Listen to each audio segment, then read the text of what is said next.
का लालच ऐसी चीज है कि क्या सरकार, क्या प्रशासन और क्या जनता सबके सब लालच के मायाजाल में फंस जाते हैं, जिसका साफ उदाहरण है मध्य प्रदेश का सिंगरौली, जहां मुआवजे के लिए एक ऐसे खेल का पर्दाफाश हुआ है जिसने प्रशासन की नींद ही उड़ा दी है। सिंगरौली में निर्माणाधीन प्रयागराज हाईवे पर मुआवजे का खेल शुरू हो गया है, जहां पहले कुछ गिने चुने मकान थे, अब वहां हजारों मकान बन गए हैं। हालांकि ज्यादातर मकान आधे अधूरे हैं, लेकिन सबसे ज्यादा गौर करने वाली बात ये है कि ये मकान उस जगह पर बने हैं जहां से सिंगरौली प्रयागराज नेशनल हाईवे गुजरने वाली है। मामला सिंगरौली प्रयागराज हाईवे का है। इस हाईवे का 70 किमी हिस्सा सिंगरौली जिले में आता है। इसके लिए सर्वे का काम पूरा हो चुका है। हाईवे प्रोजेक्ट पास होने के बाद ही अधिक मुआवजा दिलाने के लिए दलालों का रैकेट सक्रिय हो गया और कुछ ही महीनों में 2500 मकान बन गए। लोगों का कहना है कि हाईवे प्रोजेक्ट पास होने के बाद यहाँ की जमीन खरीदने वालों में नेता और अफसर भी पीछे नहीं रहे। जमीन मालिक मकान बनवाने के लिए सौदे भी कर रहे हैं। यह बात सामने आने के बाद पूरे जिले में हड़कंप मचा है। इस वक्त हम मौजूद हैं एमपी के सिंगरौली जिले के चितरंगी इलाके में। ये वही इलाका है जहां से नेशनल हाईवे सिंगरौली और प्रयागराज होकर गुजरना है, यानी उसके लिए भूमि अधिग्रहण की प्रक्रिया की जा रही है। अधिसूचना जारी कर दी गई है। आप हमारे पीछे साफ तौर पे देख सकते हैं कि एक यहाँ पर मकानों की लंबी कतार आपको दिखाई दे रही है। जहाँ भी आपकी नजर जाती होगी मकान ही मकान आपको दिखाई दे रहे हैं। हालांकि इस मकान में कोई रहता नहीं है। ये मकान जो बनाए गए हैं सिर्फ मुआवजा पाने की होड़ में बनाए गए हैं। आप साफ तौर पे देखिए कि ये कुछ मकानों में छत तो है, लेकिन कुछ में छत नहीं है, और इसकी हाइट देखकर भी अंदाज़ा लगाया जा सकता है कि इस मकानों में कोई कैसे रहता होगा। यानी अभी आप साफ तौर पे देखिए कि इस किसी भी मकान में यहाँ पर कोई भी निवास नहीं करता है। ये सिर्फ मुआवजा पाने की होड़ में जो लोग हैं ये बना लिए हैं। हमारे साथ में देखिए गांव के स्थानीय लोग भी मौजूद हैं। क्या नाम है आपका? जी मनीष तिवारी। मनीष, यहाँ पर मकान ही मकान दिखाई दे रहे हैं, ये क्या है पूरा माजरा? जी कब बने हैं? अभी हाल ही में 1-2 महीने पहले ही बनाए गए हैं। सकते हैं किसी घर में कोई रहता नहीं है यहाँ पर, खाली मुआवजा के लिए ये सब खजाने के ऊपर सीधे डाका डालने जैसा है, और यही प्रयास किया गया है।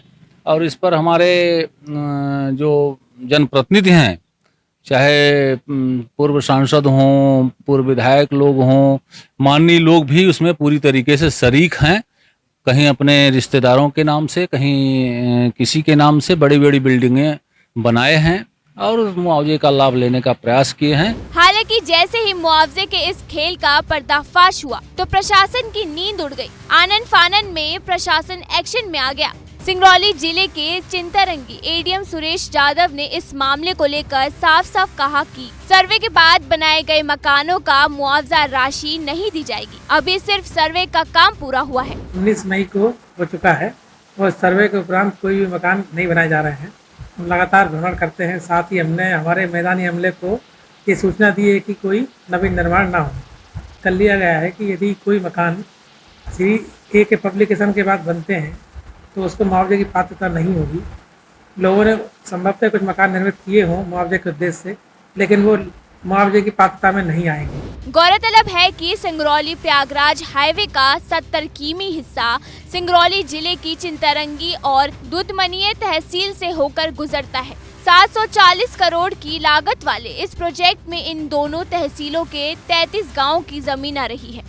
हाईवे के सर्वे से पहले इस इलाके में जमीन का रेट 8,000 रुपए प्रति डेसिमल था, जो बढ़कर 80,000 रुपए हो चुका है। यानी 10 गुना जमीन की कीमत बढ़ गई है।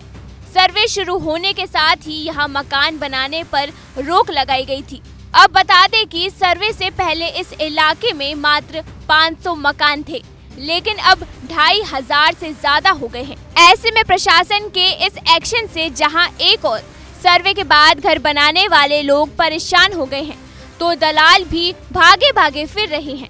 हालांकि फिर भी दलाल सक्रिय हैं और मुआवजा दिलाने का झांसा देकर जमीन मालिकों और अन्य लोगों को फंसा रहे हैं।